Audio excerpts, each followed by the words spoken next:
of now we're playing like a game as if we were the hockey goalie, and any shot on net in the whole season that gets through our catching it, we lose everything. We've got to do a better job of getting inside the heads of our enemy.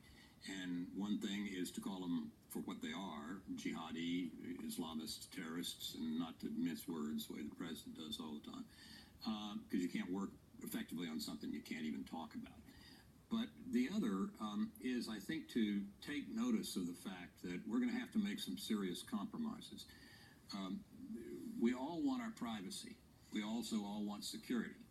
In a normal, average, pleasant day in the United States and other parts of the world too, security and privacy don't really clash that much.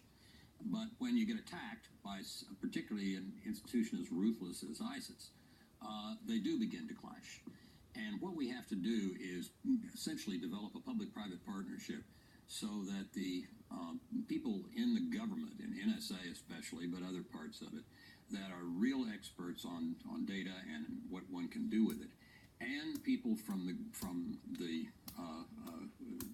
essentially the data industry that are very good at pulling together information on people from publicly available, non-owned data, and helping figure out from that data where an individual group is going to be going the next day, whether they have bought some new kind of material or weapons, whatever.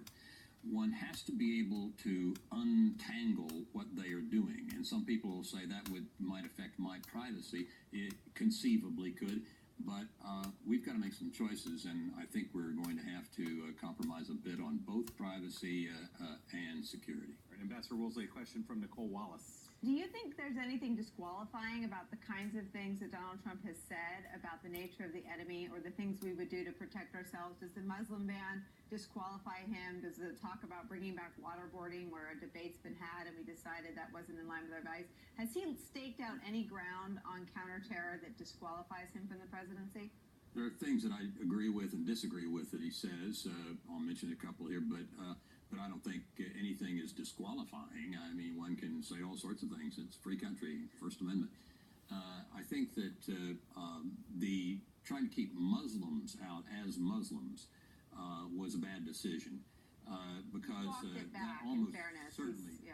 Say again? He's walked that back, and now he describes it as a ban against people from certain terror regions, in fairness to him. That could be quite legal, to ban people from Syria, say, for a time. But I think you run into the First Amendment if you try to ban Muslims. Sir, is there a fair case to be made by conservatives that when the president refused to enforce the red line he drew in Syria based on Assad using chemical weapons on his own people, is there a fair argument to make that when that happened, that put into motion a weakening of American credibility, an emboldening of the enemy, an emboldening of Russia and their roles? I mean, is there a conservative case, a thoughtful policy case to be made that some of our problems are rooted in that single action?